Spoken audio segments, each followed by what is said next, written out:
Are you ready? Let's do it. Are you ready? It's live. Are you ready? Are you ready? Yes, sir. Are you ready? All right, greetings and welcome to Live Talk. I am your host, Arthur Jeremiah, alongside my two co-hosts, Minister Samuel. Hey, welcome back to Live Talk again. And the spiritual ambassador, Yeket Zekia. Peace. Good afternoon. All right, so before we go to anything, let's go to our general statement and disclaimer. General statement. Live Talk is proudly powered by TBS Goodwill, Builders of the Highway Foundation, and Men of Purpose. Together, we're bringing about awareness to the everyday challenges facing individuals, communities, and our nation. We tell our stories, listen to yours, and always respect different perspectives. Want to share your voice? Email us at livetalkorl@gmail.com to be a guest, or if you would like to contribute to our mission, purpose, go to livetalkorl.com to give a donation. Disclaimer. Information provided during this event and others to come does not constitute the official opinion of Live Talk or its affiliate entities. It is strongly recommended that viewers seek independent expert advice regarding any topics discussed, as legal requirements differ significantly across jurisdictions and are subject to frequent changes. If you have questions or concerns, you can always email us at livetalkorl@gmail.com, or you can DM us on Facebook and or Instagram at Live Talk Orlando. All right, welcome back, my brothers. How you doing, Minister? I'm doing great for a Sunday morning. Starting off a new week, so it's always a good thing. Yes, sir. And Yeket Zekia, my brother, how you doing? I'm doing marvelous. You know, as the brother said, it's starting off a new week, and so far it's been going terrific. I tell you, it's a good thing to be in the Sunshine State, right? Yes, yes, it is. Yeah, I love Florida. Love being here. Orlando, even better. It's okay for it to be cool a little bit. Mm-hmm. It's a blessing to be able to dress it. Right. I tell you, man, being in the heat of this season, I'm talking about tax season, I'm still trying to sustain my sanity. But very blessed to be busy. So that's a great thing. All right, family. I hope you're doing well out there. We're just going to give you a rundown of the show today. First, we'll have the minister word of today. Right after that, we'll go to a commercial break. And we'll come back. Our main topic today is money, trauma, and Black wealth, how we break the financial cycle. And after that, we'll go to another commercial break, and we'll come back with some community news. I like to call this What's on Your Mind, Yeket Zekia. So we'll have our brother share something with us today, what's on his mind. And then we'll end with a motivational quote or reading from the host. So with no further ado, Minister, what is the word of today? So in accordance with our topic, our word of the day will be wealth. Wealth. And wealth is and can be defined as an abundance of valuable material possessions or resources. Wealth, all property that has a monetary or exchangeable value. Wealth, the state of being rich, material prosperity. Plentiful supplies of a particular resource. Well-being, welfare. Some synonyms of wealth are assets, capital, fortune, money, riches, and prosperity. Then, of course, I must add my personal and favorite saying, which is your first wealth is your health. Yes, sir. Indeed. Well, I appreciate and thank you for that word of today, my brother. And we're going to talk about that as we get into our conversation today. So we'll go to a commercial break and we'll come right back with our main topic. At NOY Store, we bring culture, style, and wellness all in one place. Explore our collection of cultural apparel designed to inspire and connect.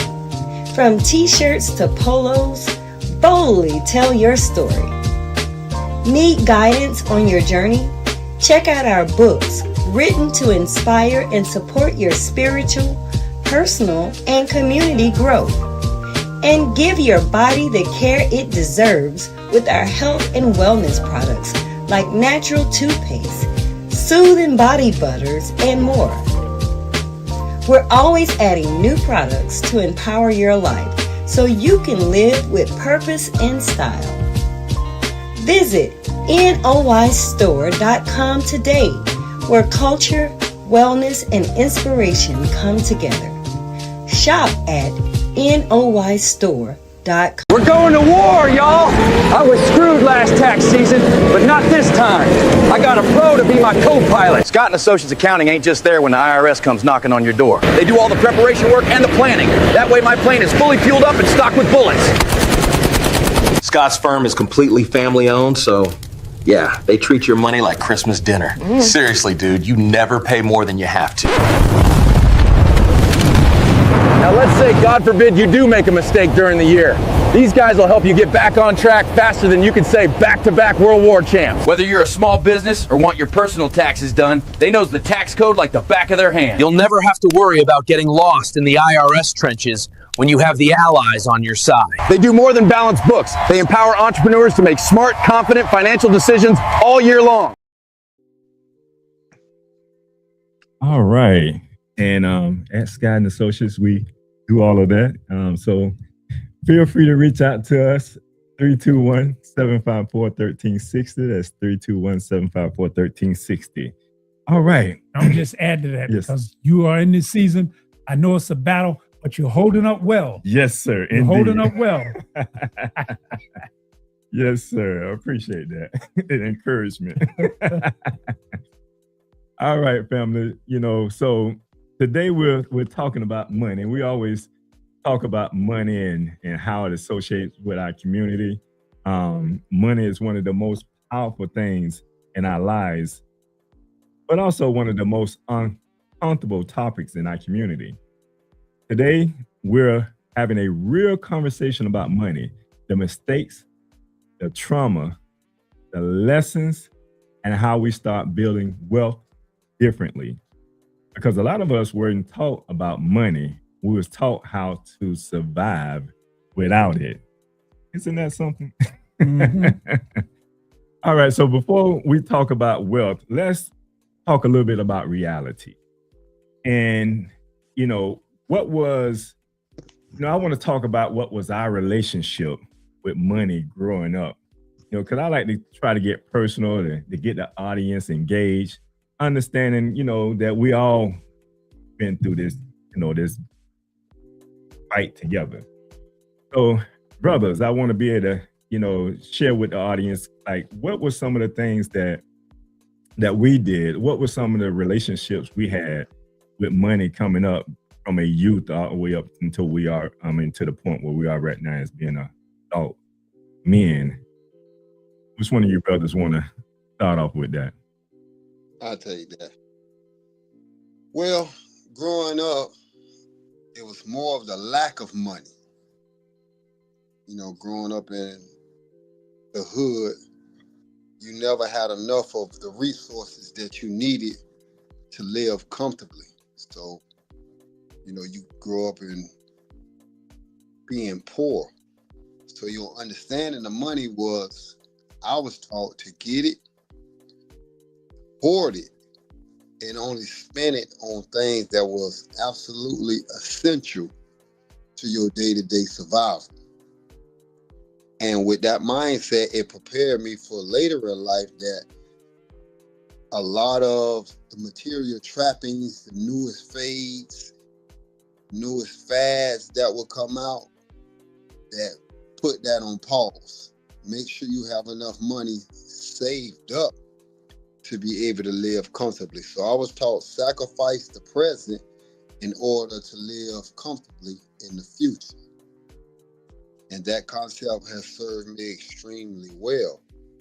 Because again, you don't get caught up in spending money frivolously on every new trend that comes out every month.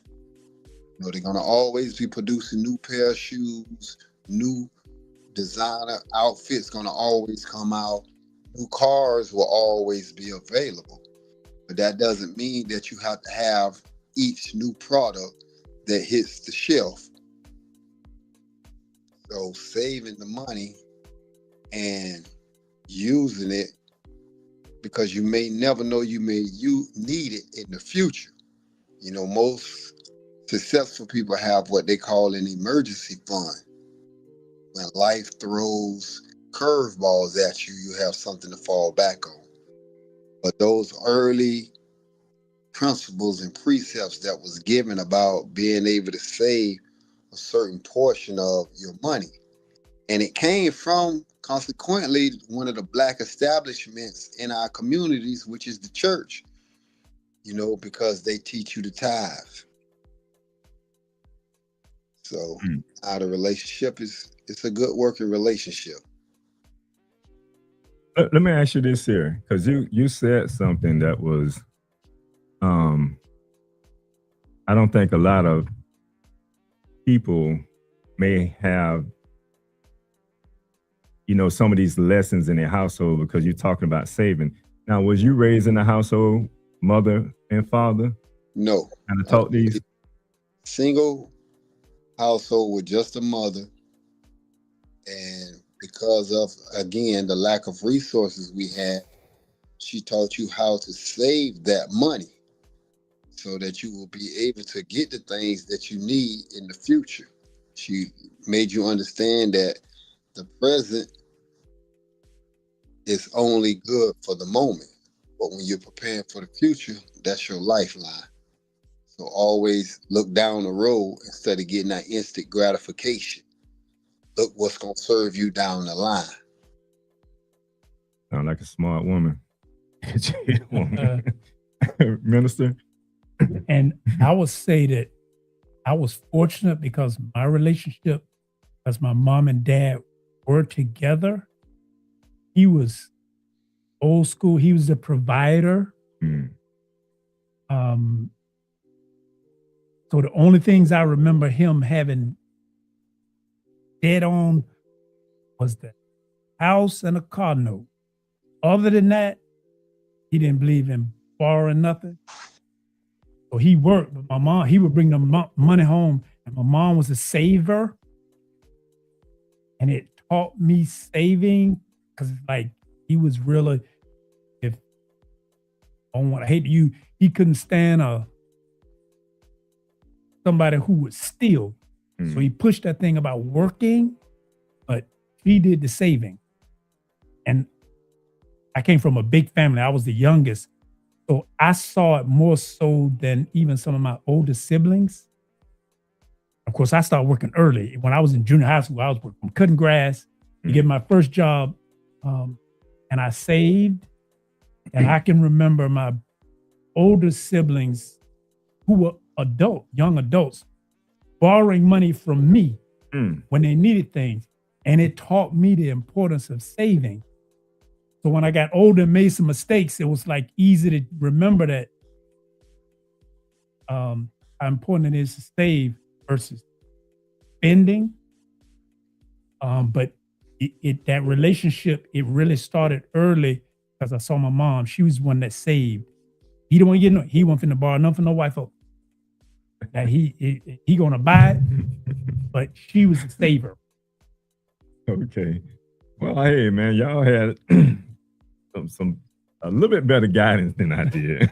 Because I was raised up in a household where my mom was on fixed income. So whatever came in, like it was already budgeted. So it's like you like those $10 shoes, them MA100s. We got budgeted $10 for those shoes. You go down there and you get the $10 pair of shoes. So we was very limited. And I don't know how well she managed that because I wasn't taught, and you brothers probably can come back and piggyback off this here. I wasn't taught budget. I didn't know what money was actually coming in. Found out later, you know, as far as what that fixed income looked like. Because, you know, Christmas would miss us, you know, often. You know, Christmas and some of the holidays or holidays would miss us because of that. Because if she was getting a check on the 1st, then Christmas fall on the 25th. Or that check don't come until the 1st. It's gonna come every 1st. So we missing Christmas. So I don't know what we celebrate, but it ain't Christmas. but no, that was, you know, didn't have a father in the household. So just understanding wealth at a later time in my life, I think around 13, I would say. And this is just me now being in the streets because home ain't providing like it needs to. Mom needs some extra help. So now I'm in the streets, you know, and I told myself from that day on, being 13, man, and making money, that I'd never be broke again. Now, logically, in my head, yeah, I'm doing some things that I shouldn't be doing, but I know where I want to take myself at futuristically. I know eventually I want to stop and get into my own business, and I want to make some changes. I didn't know what that looked like at that time. I can only look at the adults that I seen, you know, and back then we seen a lot of adults, and you guys brothers can attest to this here, that was entrepreneurs. It was one gentleman, he, I forget his name, but he was a TV repair service guy. And every time the TV needed repair, he had a big shop with a bunch of TVs in there that he worked on and, you know, et cetera. But he ran his own business. So those type of things inspired me later on to say like, oh, I'm gonna make some money. I don't know where I'm gonna get the money from. And then I'm gonna run my own business. But that was kind of from the outside of my household, because my household, I wasn't really taught that because I didn't know, you know, how, you know, initially at that time, how money was coming in. Like I said, I found out later on how money was coming in, but I knew every first it was something coming in, and certain things will happen on that first because of my mother being on fixed income.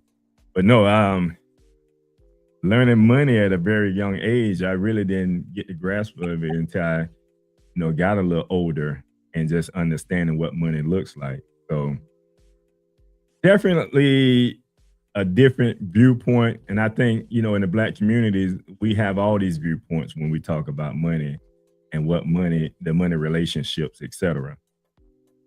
All right. So just to follow up on that, just in case, unless you brothers had a question for me centered around that.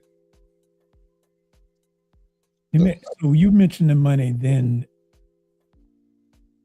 at what point did you start going after your own money?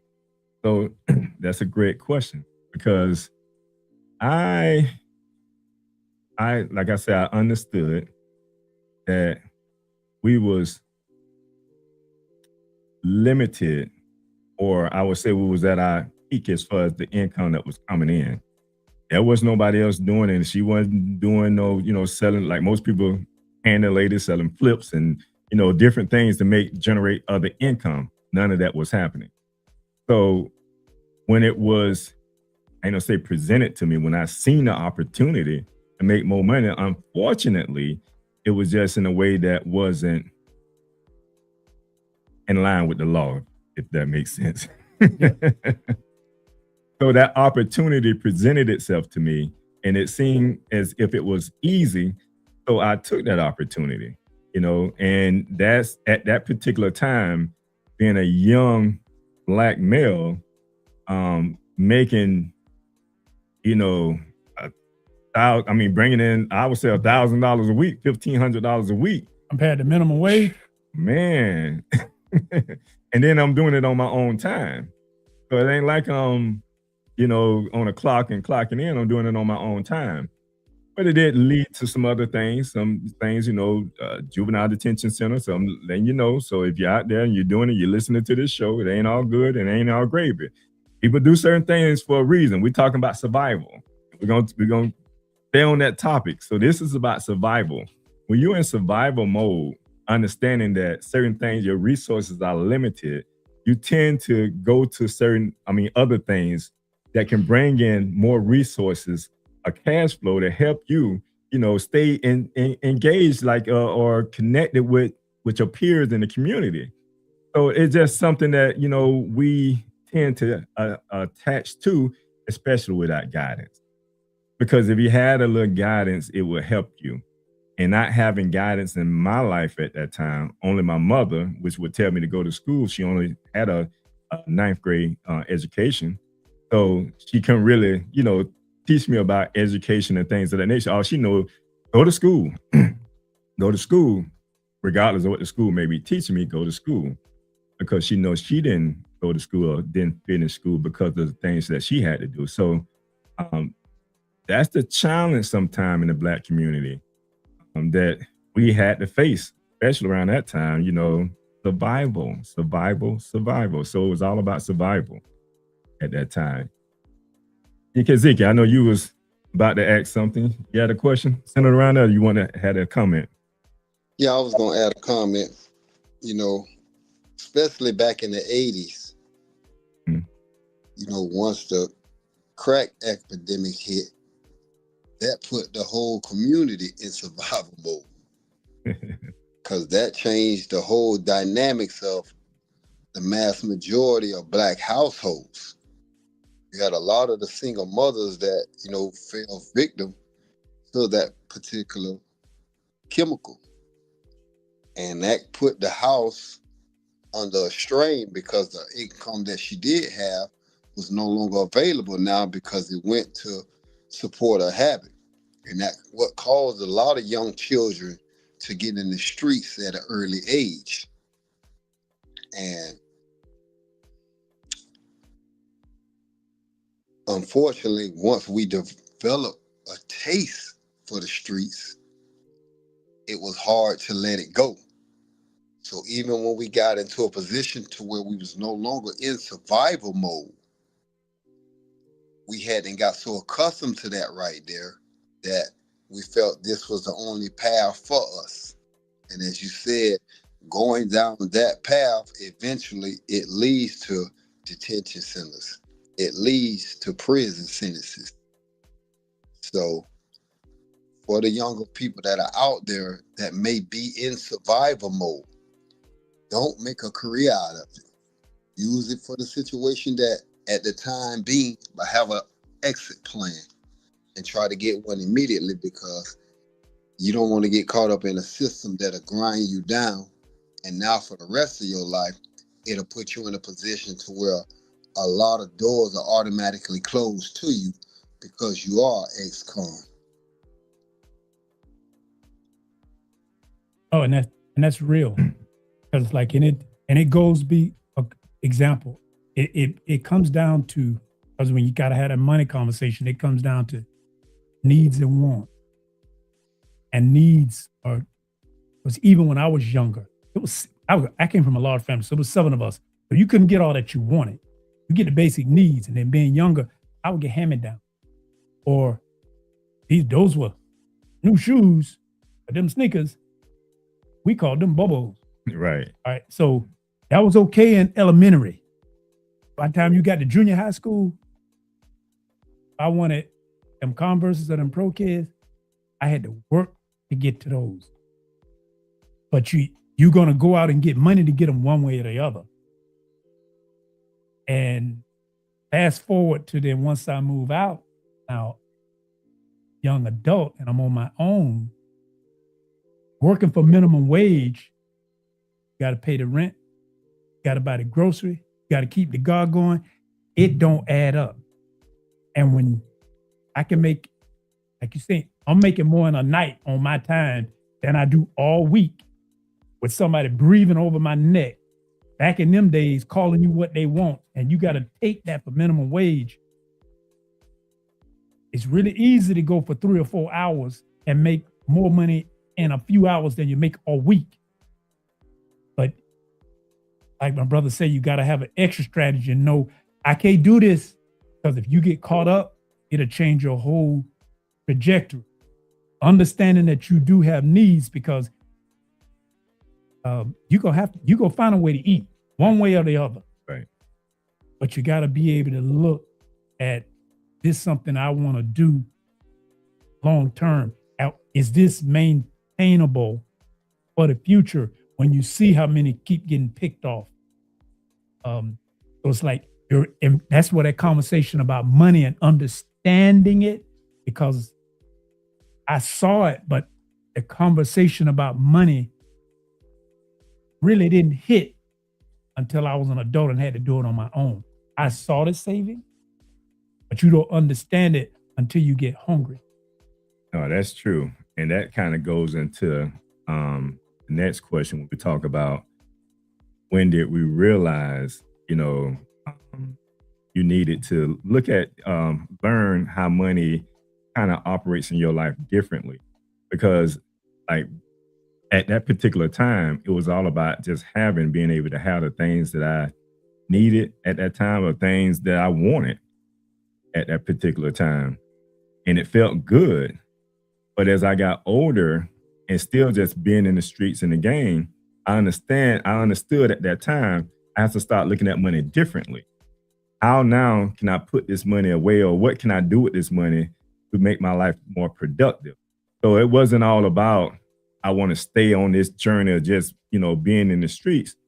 How can I now take what I have? Because we know in our community, and we're going to talk about this here, getting capital it's hard to get capital to start a business. So in my head, I say, man, if I can get the capital to start a business, this is great. So the whole thing was about, I'm going to take this money and I'm going to start my own business.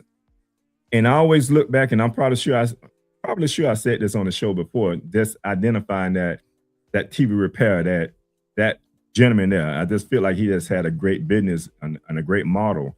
And it really inspired me, because I thought about opening up a TV repair, VCR repair, some of the devices that we was dealing with at that time. I said, man, I'm gonna open up my own shop, because I'm good with my hands, hands on.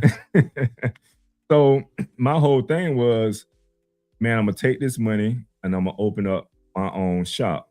So I even went back to school, ITT Tech, and they was teaching about electronics and things of that nature. You put together you create, put the, Sam, you know all about this, and you're an electrician, you're in the circuit boards. Yeah.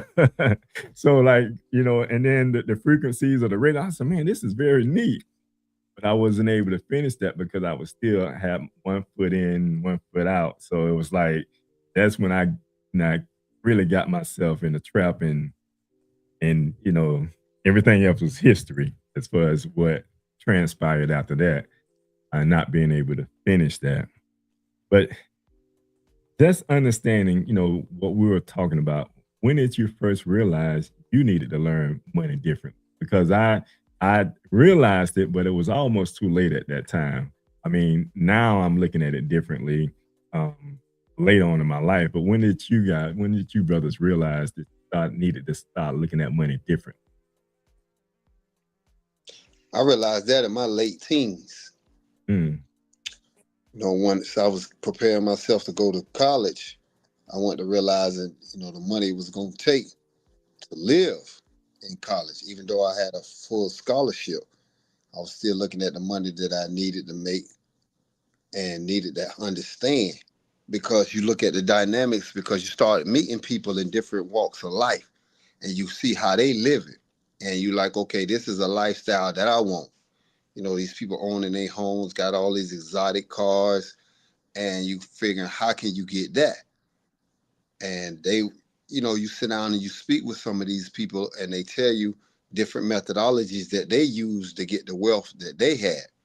So that created a mindset shift to, hey, I got to start doing what I was doing that would keep me right at or below the poverty line and start doing what these successful people are doing that have the things that I want. So for me, it was exposure to people outside of my normal communities and being able to sit in dialogue with them concerning the different avenues that they use to become extremely successful. Because, you know, we all grow up dreaming that, okay, we want the houses.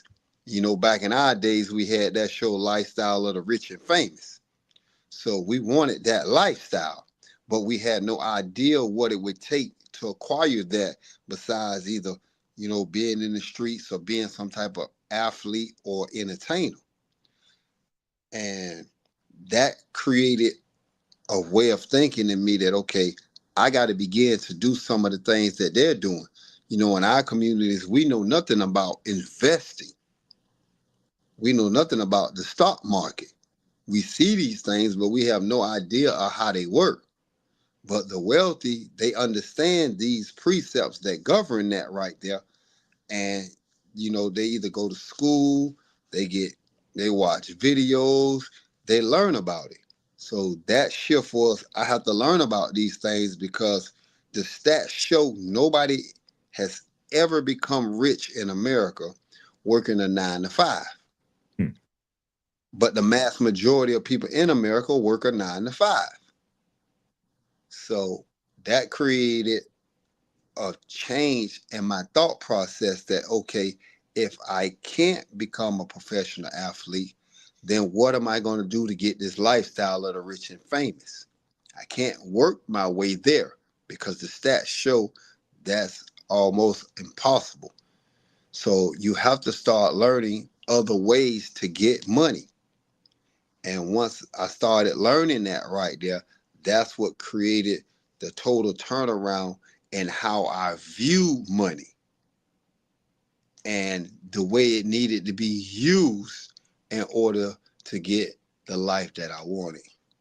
So it was in my late teens, my high school years, that I seen the shift in myself and my viewpoint toward money. Minister? Yeah, and I want to say it was that same. I remember going to college, and most of us, like fresh out of high school, I was at a technical school, but there was 2 brothers that I met through that journey, but they were both older, 25 to 30. And I can remember one of them. Most of us were high school kids, first time out on our own. So you have these dreams and hopes, but reality set in to where you go graduate, you got to look for a job. But one of the brothers already at that time, because it was in electronics, he actually worked at Honeywell. And we were taught we got cool, but he was there because he wanted to move up. He was already in a position. And then that was going to move him farther within it because he wasn't going to get out of school looking for a job. He already had a job. He was looking to move up. Other brother was very entrepreneurial. And it's funny that you talk about the televisions because they did a part of that quarter semester when they talked about at that time the vacuum tubes and oscilloscopes. He went through that part. And before he graduated, like the month after he did it, he opened up a TV repair shop and started running the TV business while he was still in school. Hired one of the guys in the class that was like a brainiac to work for him fixing televisions because he could see the vision. But see, he was older and he understood money. And it helped me begin to see that, okay, you got to have not just a skill, but you got to have a trade or you got to have somewhere to be able to take that. Because most of the kids graduate and you can all get a resume, but you look just like everybody else out there. What is it going to make you stand out? What is it going to make you different if you don't have a plan? And then, of course, a little later and around that merger is when I did meet the most honorable Yahweh Ben Yahweh. Learned about paying God and paying myself first. and then that principle of the talent, multiplying the talent. And then I'm one that I can be very honest, even though I was taught it in the past, I touched it. You can never replace that when you touch it, but that don't mean you can't continue to build on it. And then the understanding of not touching it don't mean letting it sit, but that mean also being able how to make it multiply. You have to, like the brother said, wealthy people allow their money to work for them. You'll never get rich working on a job. You can be comfortable, you can pay the bills, but you're not going to be wealthy. You're not going to be free until you learn to let money work for you. And that's a skill that other nations and wealthy people teach their children in their communities. And that need to be taught to our children in our community. And we're just now beginning to talk about it with our children, but I don't think we actually teach it, not like others, like that's taught as a lifestyle rather than like some foreign concept. I mean, to your point, just thinking back, and I believe even for myself, is when transitioning from the tomb, just being in the middle of that transition and just understanding what I did out on the streets, I can do. I mean, the legal things that I did on the streets, I can do legally. How successful I was out there, I can be just as successful in society. I just have to change my mindset. Like you said, sometimes there are certain things that allow that change to happen. Coming into tune with the most honorable Yahweh Yahweh was one of those things, like what you mentioned. And in my opinion, he taught me how to be wealthy. He gave us the concept of attaining wealth and being wealthy. And Yahweh and paying yourself first. So that was a game changer. I mean, it was a game changer. It allowed me to see money differently because now the money that I have, I can make work for me. I can put it through, like the scriptures say, the exchanges, and when you look that up, you'll see that it's talking about, the stock market or things that can, multiply your money, or whether it's the real estate or whatever it may be. But when you come into knowledge like that, you have no choice but to change.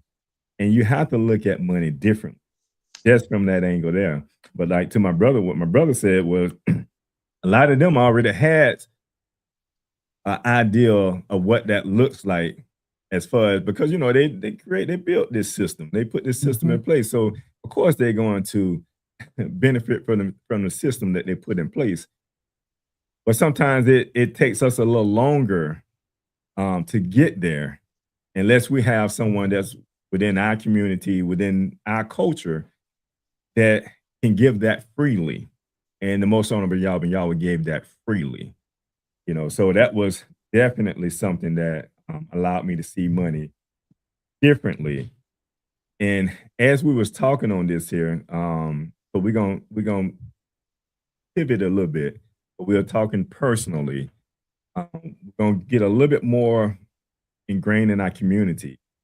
What some of the personal things we experience is connected to a larger, story in the Black community, because we all kind of deal with this here to a certain degree. That survival mode, that is. Nowadays, it might be a little different, but we got our grandchildren, our children that may benefit from other things. But why do we think money conversations in our community are uncomfortable? I think you alluded a little bit to that. You want to expound a little bit more on it? Because unfortunately in our community, there's normally a lack of, in most cases, there was a lack of it. And it's an uncomfortable conversation. And we don't want to be honest. Like, people can be working, but if you just paying the bills and you just making it, then money is not a tool, it become a necessity. So you don't really want to talk about the lack thereof. Or the other side of that is, if you do have it and we doing things that aren't above board, you don't want to talk about that either, because that's another uncomfortable conversation.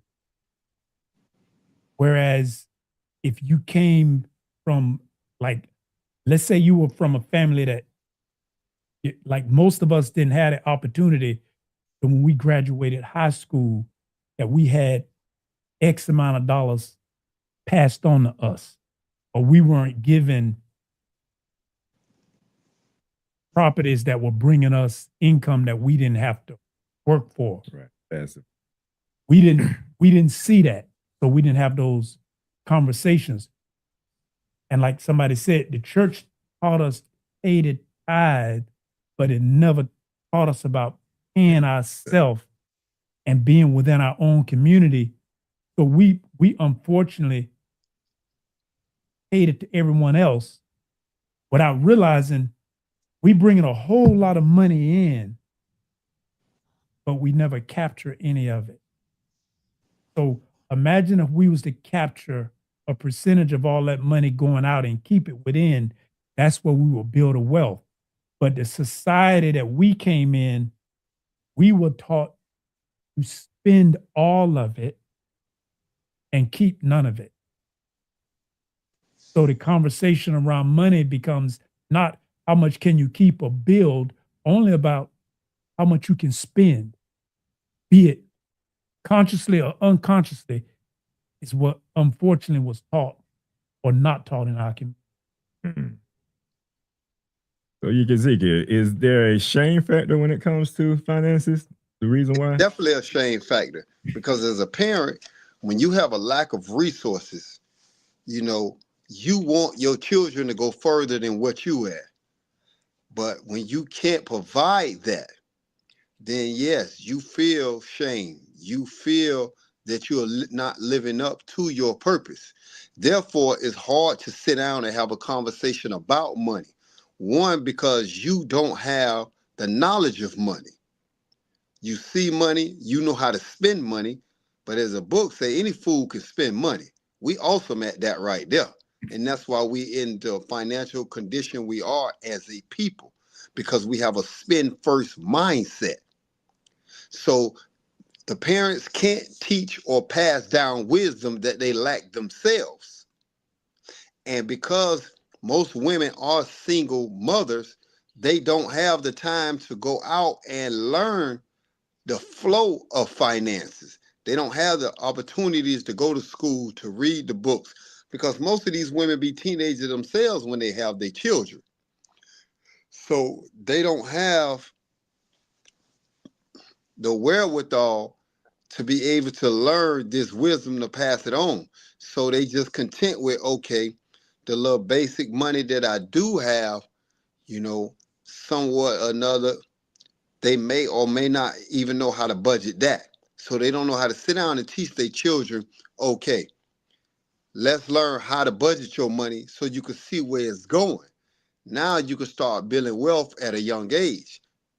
They don't teach them, hey, listen, pay the church, because most of them do go to church.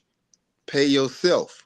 As you said, the precept that the Milba Yahweh taught was paying yourself also, because you the one that's working.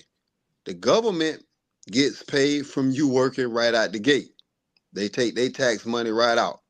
So you have to pay yourself also and put that up and store it up, just like the animals do. During the summertime, they take a portion of the food that they get and they store it up, because they understand when the wintertime comes and the plants are not producing the fruits or the nuts or the food that they eat in abundance like that, they have something to fall back on. So we don't teach that concept to our children because we don't have nothing to fall back on. We live in check to check.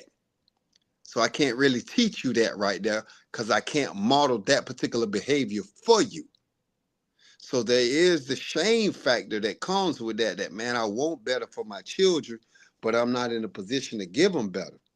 And the shame factor today is we live in the information age.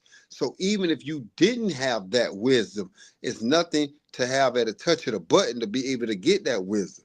You can go and look at videos that'll teach you basic finances.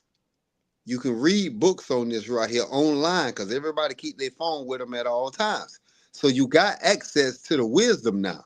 You just lack the discipline to take the time out your day to go get it, to better yourself, as well as now you can pour that into the next generation, which is your children, and put them in a better position financially, because now they have the wisdom growing up to be able to know how to save the money, how to spend the money on needs and not wants, how to invest the money, where to invest the money.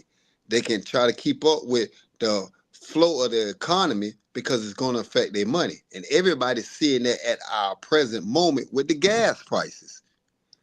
You're seeing how the gas is skyrocketing. How is that affecting you now? Because you may be pouring another $10 to $30 into your tank a week now. Meaning that that $10 or $30 is being taken from somewhere else. So if you don't have a budget for your money, now your money is going to go even faster, because you need to have gas just for everyday living. So it's a true shame and tragedy today for families not to have a working understanding of money as they sit down and teach it to their children. So yes, I think the parents do have much, much shame, as they should, because of the day and age that you live in. It shouldn't be an issue about being able to gather that type of knowledge to better yourself as well as your household.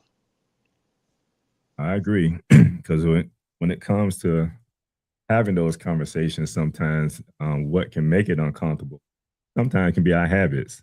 You know, if you're bringing in enough money to meet your means, and somewhere you're off, it's like, where you off at? You know, I always hear the conversations around, man, they make this amount of money, they rent is only this amount of money. What are they doing with all their money? Habits. A lot of times we have habits that we don't understand how much we spend on those habits a year.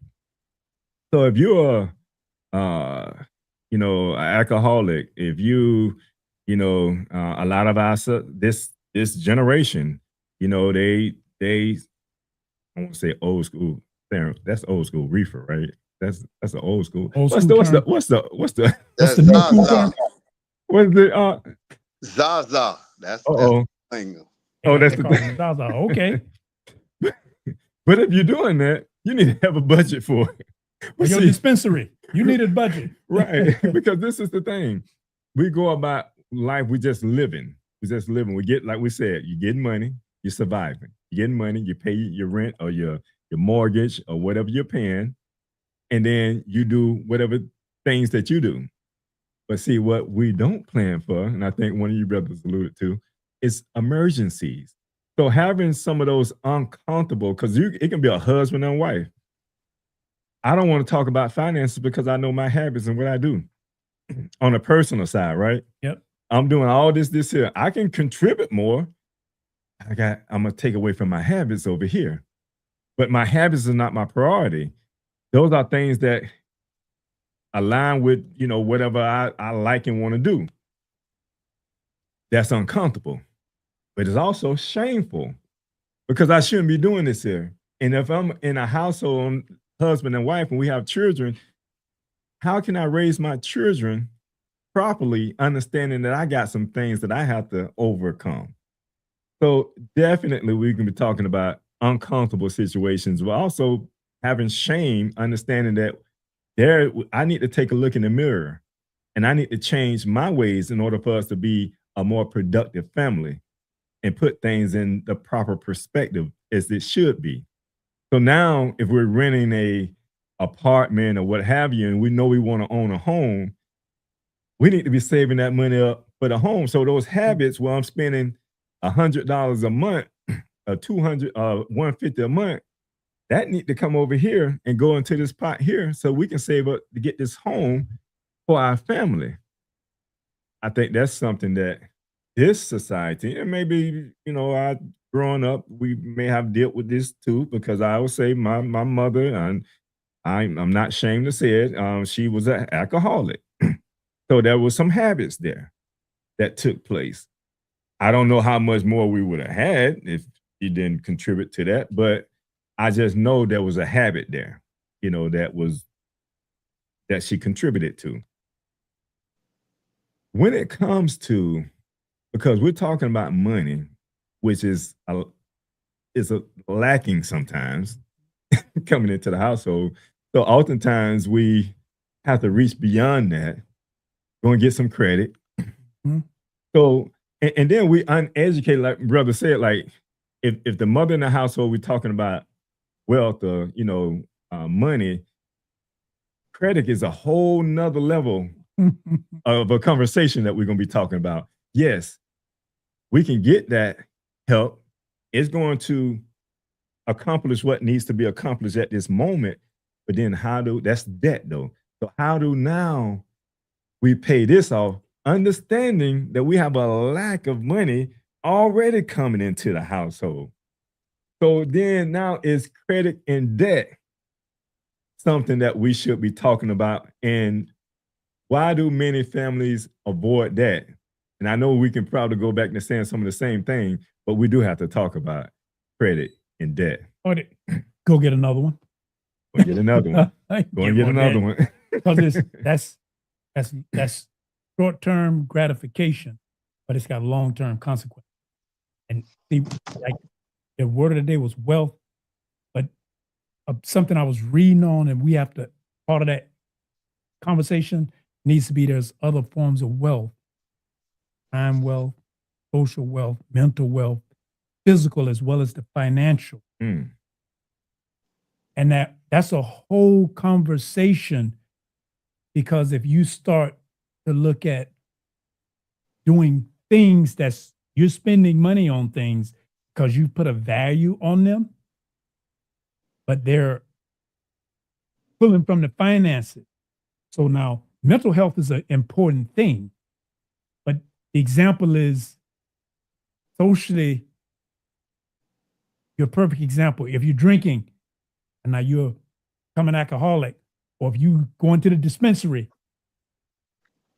because of lifestyle that's pulling from your financial wealth, you have to understand that are these other things that I'm doing, these mental and these physical or these social things, pulling from my finances? And like you're saying, we don't want to have that conversation. That's an uncomfortable conversation, because you might be making some money, but you're spending it on things outside of the home. So the husband don't want to talk about it, or the wife don't want to talk about it, or the girlfriend or the boyfriend, they don't want to talk about it, even though it's being done. Like that extra $150 goes a long way. But if you don't have that that uncomfortable conversation, and see, that's where you have to be able to have a comfortable conversation about the finances and the whole realm, because it affects long term. And it's easier, especially younger people now. You have to be very careful, because if you're younger, it's easy to get credit, which means it's easy to get debt. Now, credit is a good thing if you use it properly. The credit is a horrible thing if you don't manage it. Like paying them, like we need to have that conversation with our youth about credit cards, because a lot of young kids, especially if they go to college, during college, when they get out, they will get them a credit card like that. Right. And it's easy to get to it. And now you got a $2,000 limit or $5,000. And if you're not careful, you don't generate it $5,000, $10,000 worth of debt. And the credit card company say you can pay them a minimum, only $60, and I can keep on spending. If you're not conscious that it's going to take you forever and a day to pay that off, but it's easy to get into that, and then you're a year into a relationship and both of you got a whole lot of debt, but because of the lifestyle and the things, you don't want to talk about it until you at that limit. Right. And now it becomes a mountain. That's an uncomfortable conversation, but it needs to be had on the front end rather than the back end. And that goes back to, especially if you're about to get married, consultation. That need to be a main topic of that conversation. Ezekiel. Well, we have to understand the purpose of credit. That's first and foremost. If we lack that understanding, then we can understand why the stats show that the average American is in debt. Because when you get these credit cards, which allows you to eliminate your present problem, however, it puts you on a path of a future problem. And most of these credit cards start off at 20% APR or better. So, and most of us don't understand how interest occurs on a daily basis from these credit cards. So all we looking at is, I can buy this particular product right now, this instant, with this credit card. And then I know I got 20 or 30 days to pay it off whenever your next due date is due. And if we accumulate this over a period of time, as the brother said, now you're only paying the basic minimum of that card, which allowing the interest to continue to run up. The credit card companies love for you to pay only the basic minimum. That's why they give you that minimum, because they know that they're going to skyrocket the interest daily because of that, as opposed you was paying 2 or 3 times what the minimum balance is. So credit, as said, it can be used, there's a thing as good debt and bad debt. But unfortunately, we're in the bad debt. We're not using credit to buy assets to continue building our wealth. We're using credit to get us out of the immediate debt, which presents us with future debt. And that cycle continues on its axis because of our spending habits. And our habits, we know, are those actions that have become so acquired and accustomed to us that is done involuntarily. Most of us are not aware of the things that we do. We just been doing it for so long, we're acting on like animals' instinct now. And if somebody was to ask us, hey man, why do you do this right here? Why do you do that? You couldn't answer. You just know you do it because you don't think about it. You're unaware of the action in itself, again, because of the time that you have been doing it. So when we're dealing with this credit right here, we have to sit down and teach our children that, yes, credit cards can bring instant relief, but if not properly managed, it can bring a lifetime of grief because it's going to keep you in a debt. And when you're in debt, the first thing as you become an adult and you're trying to live out on your own, that any apartment complex, any house, they're going to look at your credit because your credit is a report to them of your character, of the type of habits that you have. So if your credit cards are all maxed out or nearly maxed out, or you way above the utilization rate on that right there, then they're going to say you have bad credit, meaning that you don't properly spend your money. As you said, you may make more than enough money, but because of the different avenues that you spend that money on, it causes you to have to go and get a credit card. So parents have to sit down with their children and explain to them that, hey, credit can be for emergencies only. This is not something you do just because those new J6s just came out. You have to use that very wisely, because if not, it can be a trap that you can become so intertwined in that it's going to be years and years before you can extract yourself from it. And in the meantime, opportunities may come to get a house that you want, or a car that you want, or to get in a better apartment to live in, but you can't because your credit is bad. That's the number one problem among young people. They have horrible credit. And it's because they wasn't taught the purpose of credit cards. Our communities think when one card maxed out, let me go apply for another one. You look at today, these credit companies are preying on your lack of knowledge of that. That's why they study shooting prepaid or pre-approved cards to you in the mail on a regular basis, hoping that you get it. You ain't paying attention to the APR on these cards. You just know that I can be able to spend that money right then. And before you look up in it, you $20,000, $30,000 in credit card debts.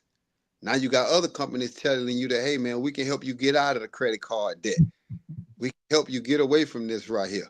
And again, you lack knowledge. That's our problem.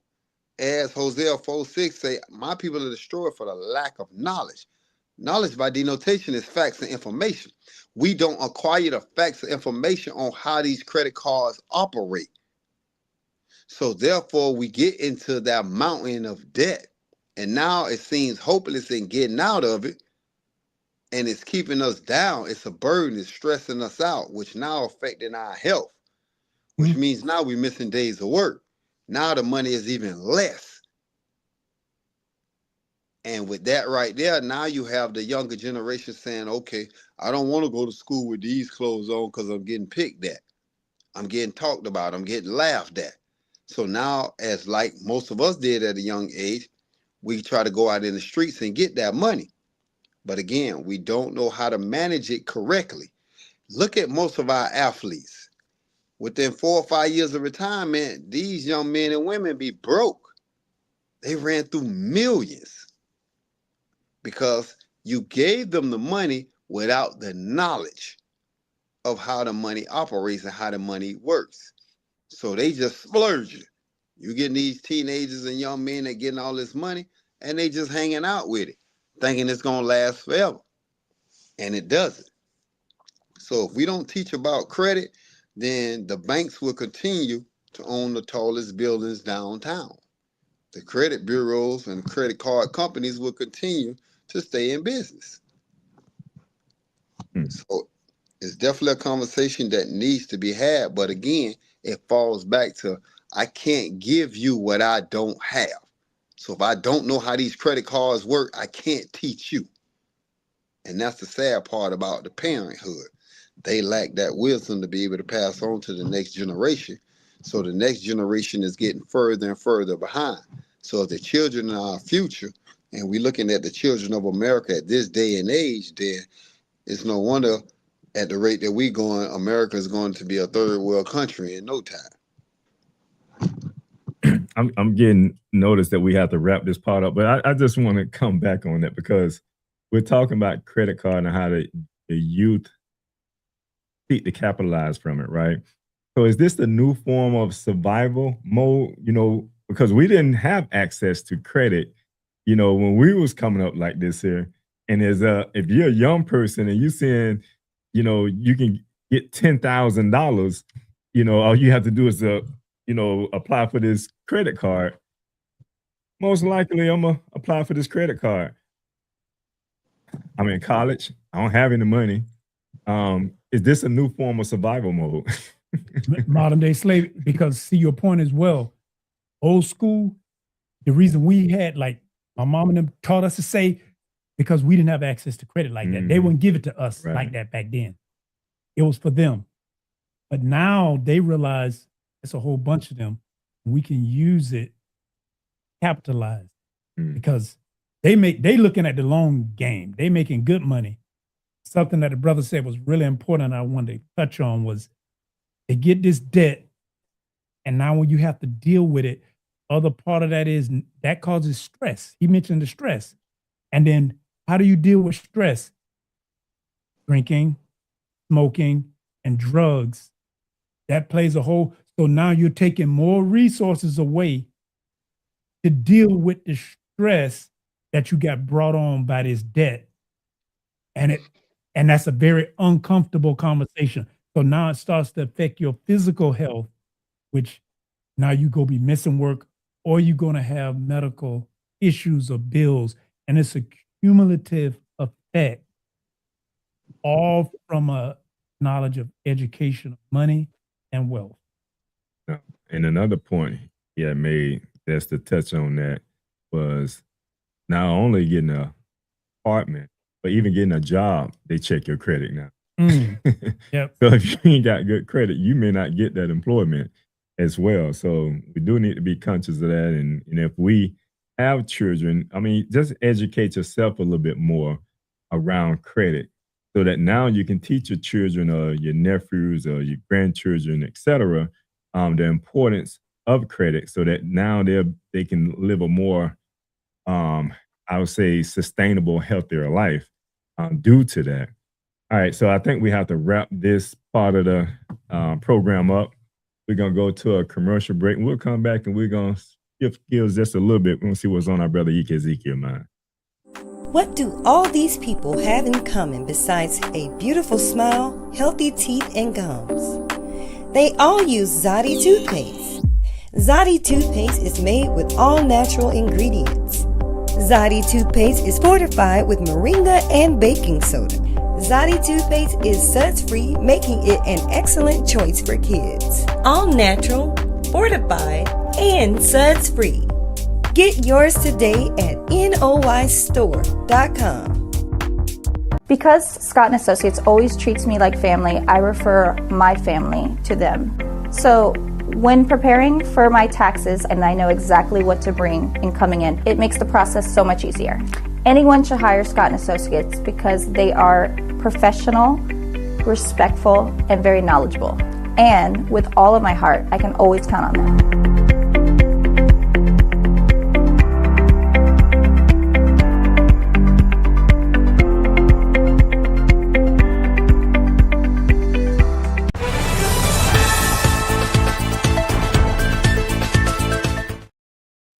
All right, so we're shifting gears a little bit. Ike Ezekiel, what's on your mind, my brother? Well, one of the things on my mind that I've been noticing about the younger generation is they lack routines. And we've been speaking about our habits. And as I said, habits are actions that's repeated to where it becomes involuntarily. We look at the youth that play sports. They have what they call practice. So when they're practicing, they're honing that particular skill. They're trying to perfect that particular skill set. So in our day-to-day living, what routines have we produced that will get us the wealth that we want? When we wake up, what is our morning routine? When we go to bed at night, do we have a morning routine? Because you look at any successful business, one of the things that they do is they track the money. They pay attention. Every time you go buy a product, they give you what is called a receipt so that you can see where your money is going. Your bank gives you a monthly statement so you can see where your money has went. So what routine are you setting up that would allow you to reach your financial goals? When you wake up in the morning, what are you doing that will help you reach that goal? What 2 or 3 things do you accomplish throughout every day that brings you closer to your financial goals? And all that is encompassed about how do you create a routine for yourself? Do you get up? Do you spend 10 minutes watching some type of wealth coach? Do you read some type of wealth book? Do you meditate for 5 or 10 minutes on what you read or what you watch? Do you write down the 1 or 2 things you want to accomplish this particular day concerning your wealth? So what kind of structure do you have? Remember, we talked about creating a system that will produce an outcome. And we said that every avenue of life has a system. Your body has a nervous, digestive, reproductive system. You have the educational system. You have the finance systems. Everything is a system. So what system do you have in place in your house that will bring about the financial freedom that you have? And the problem is most of us don't have a system. We don't have an everyday routine. Even if I wanted to lose weight, for example, you have a routine. You go to the gym, you do certain exercises 3, 4, 5 times a week. You eat a certain way that will help you reach your goal. The goal is great, but what are the intentional steps that's going to eventually lead to the goal? So everybody wants wealth. Everybody speaks wealth. Nobody likes being poor, but they don't have a routine in place that would allow them to move from poverty to riches. And without that right there, you're going to be 10, 20, 30 years down the line, either in the same place or worse because of the credit debt that you incurring. So my advice is, why don't people create a routine for themselves to get better? Because most of us watch sports, and sports have a structured routine during practice to make them better. I wanted to learn the piano, they're going to have a routine of me learning the different keys on there so that I can become a virtuoso at playing the piano or any instrument. Why don't we have that same concept concerning our finances? Because that's the only way we're going to move from where we are right now to where we want to be in the days and weeks and years to come financially. So people, we need to create a routine, produce that system. Don't wait on somebody else to do it. That is your sole responsibility as the individual and as a unit within your household. So get a routine. Get you a time frame. I'm gonna spend 5 minutes doing this, 10 minutes doing that, and stick to it till it becomes a positive habit. Once you get that down and it becomes a habit because you just did it day in and day out, then you ain't got to worry about it. You'll continue to do it because now your brain and your body then became accustomed to doing this right here. So even when motivation wanes and you don't feel like it, your body gonna say, this is who we are. This is what we do. So get up. It's time. Pick up that book. This is what we do. Watch that video. This is what we do. This is who we are. And as we know, as you think of, that's who you are. So think of a system that'll put you in a position on a day-to-day basis that will allow you the financial freedom that you seek. Oh, beautiful, my brother. I tell you, that all deals with discipline. You know, living in this society and age, because these phones are at our fingertips and you got TikTok and you got Instagram and you got everything else that can take hours away from you when you can be picking up a book and doing some of the things my brother's sharing with us right now. That's what causes us to stay in our condition. But those things, those habits, like what my brother's saying is, we develop bad habits and we condition with these habits. And then as you were speaking, my brother, I was thinking about a ritual. You know, when you think about a certain ritual, like we are religious people. Yep. If you can take that, what my brother is sharing, and begin to apply that to your life as a ritual, as something that you do on a normal basis, when you get up in the morning, before you turn on all the noise, you know, in tune with yourself, spiritualize yourself going into this day, understanding, you know, that there's a motivational, you know, spiritual call to your life, and walk through this day with purpose, understanding that you're here for a reason. I mean, that's so beautiful. That's I mean, if you can't receive that, you can't receive anything. I just, you know, and I can keep going on with that because my brother said so much, and I think the audience, somebody needs to hear that, because I always tell people when it comes to changing, because I'll hear, even my daughter will call me and say, how do I do this here? I say, you got to change your circle and the people around you. So if you want to be healthy, be around some healthy people. If you want to be rich, start connecting with some people that have money, that have something. So changing your environment is very important. That's going to allow for you to then now start develop some of these positive habits that my brother is talking about. Minister? Oh, I totally agree. That's, we know we have bad habits. Create good habits. And like when you create a good habit, it works. Just like bad habits are distracting, good habits are beneficial. Lando, it's like that's a win-win situation. Yes. Well, I mean, that's more than enough to leave our audience with. So I'll start from the top. We'll get ready to close out. In the last word, my brother Ezekiel, start from you, sir.